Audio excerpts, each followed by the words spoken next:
So, I wanted to tell you a bit more about my story and about what happens when you stop accommodating avoidance and when you stop abandoning yourself and you start finding your voice in a relationship where you have previously maybe suppressed it or not being completely honest.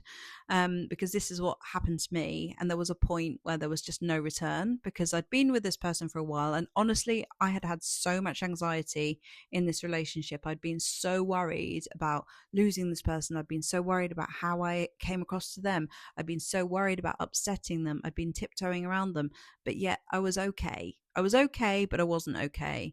And I really knew within myself that I wasn't quite okay, but I was still more relieved that we were together. So that's where I was in my emotional journey. And we were having a nice time. We were doing lots of things. We were taking lots of pictures. There was a strong commitment there, but I felt something was wrong. I knew I'd abandoned myself. I knew I wasn't quite myself, but I didn't know how to address it. And I felt a lot of shame about it. So that was my first kind of signal, the shame that I felt about not being fully myself. I wasn't doing my music. I wasn't committed to the same things I was committed to before. I hadn't seen my friends in a while. Classic things like that. But I was really relieved to be in that relationship. So I was sort of thinking, well, this is a period of my life where that's my priority. Relationships are my priority. Other things will come back um, around in my life at some point, but the relationships my priority. And I didn't realize like how destructive that thought process was at that time, because really I needed to include all of myself in the relationship for it to be the full priority, but I couldn't, and I didn't know how, because I thought that if I did that then I'd lose this person.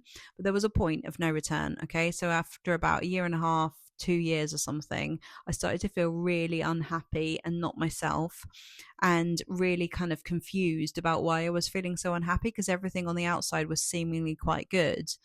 But I was really overgiving in that relationship. I was doing everything I could to accommodate the other person, what they wanted, their dreams. And meanwhile, mine were being sidelined, put for another time when things were kind of easier or something. And I'd done a lot of work on myself, but I had thought that there was something really wrong with me. I thought that I had such a severe anxious attachment that there was some kind of real trauma that I needed to heal. I went to so many therapists, did courses, did everything, tried to talk about it with him, and he was good at first about talking about things.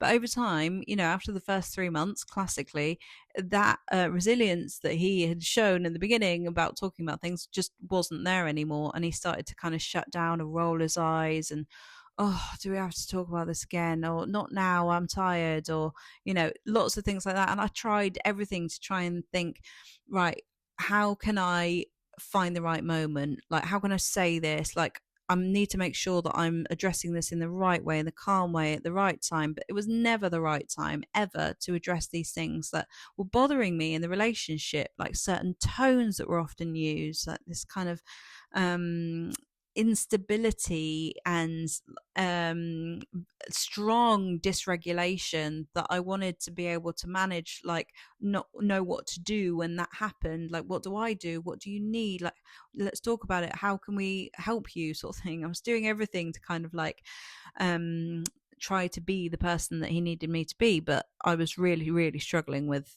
who that was actually, but didn't know how to address it. And so I was like enjoying the fact that we were like loved each other, that we were committed, and that there was a long-term goal really for both of us. So the avoidance was not so much about he wasn't committed to me, because he definitely was, but it was more about the emotional sort of temperature of the relationship, and the ability to like repair things was not there. And as I was learning more and more, I was realizing how important that was, and how much in my life I had not had those things happen, growing up, and what I witnessed hadn't been the perfect breeding ground for a healthy me to know what a healthy relationship actually was, or what my needs even were.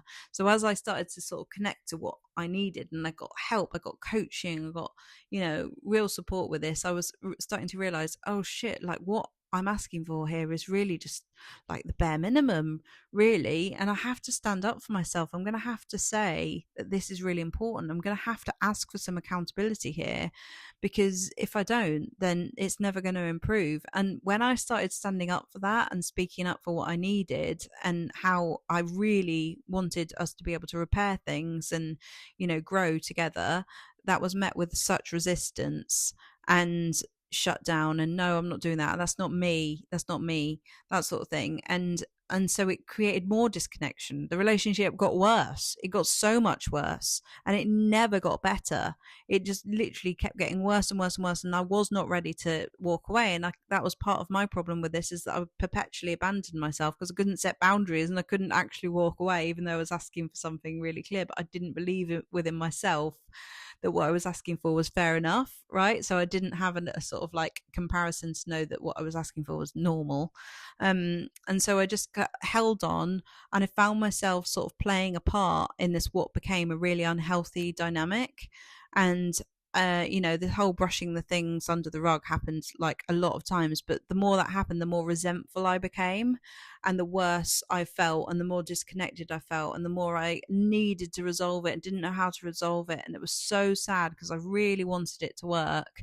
And I was like looking online all over the place for like advice and things.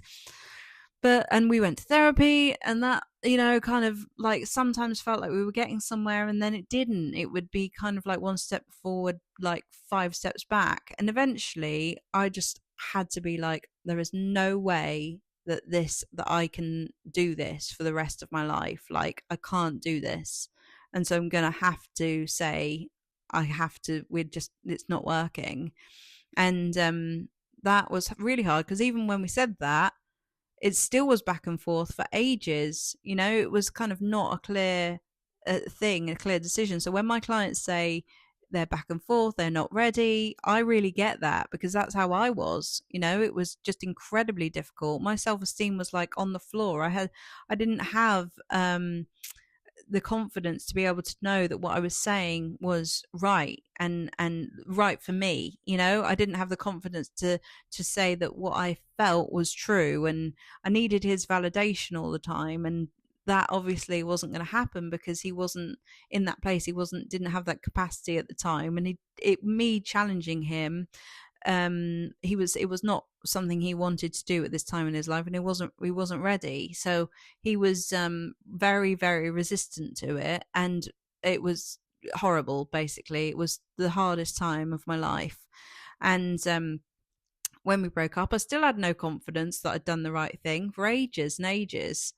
And eventually, I kind of realized we can't even talk at all. We're going to have to cut this off. And it was only then that I started to reflect on it and go, oh my God, I'm home. I'm back to me. It was only with no contact that I realized how much I'd abandoned myself in that relationship. And I abandoned so many parts of me. But the real thing was that I didn't understand that I was doing that. And so when my clients say that they're confused, that it's confusing, that they don't know how to say what they need, they're scared of leaving, that is what I was like. And my confidence has exponentially grown now because of this relationship, because of how hard that was, because of what I've come through, because of what I've learned. And now I know what I need and what I don't need, and what I can tolerate and what I can't. And I've learned so much about being the partner that I want to be, and the environment that's necessary in order for me to be that person. And so it is a two-way street at the end of the day. It wasn't all him. Well, I'm not blaming him for anybody who thinks this. I'm not, because I was the other part in it. I had weak boundaries. I didn't know what I wanted or what I needed. I didn't know how to express things. I've got my toxic responses. Everybody has. Everybody's got their things that they do where they, maybe shut down a bit. That was my go-to thing. I'd kind of like feel so overwhelmed that I would kind of retreat and then feel really closed off. But that was partly because I just didn't feel safe to be able to express like what I needed and what mattered to me. It didn't feel like it was ever going to land well. So anyway, I have learned so much from that relationship. It taught me so much, and I'm so pleased that I went through that. I know that sounds crazy, but sometimes these relationships are necessary in order for us to learn things about ourselves. And it's now been like drilled into me, like that when you feel something, it matters. And so if you want any help with this kind of thing, if you're going through something similar, I'm someone who gets it, and I know how important it is to speak to somebody who gets it. So you can find out all the information about how you can do that in the links below.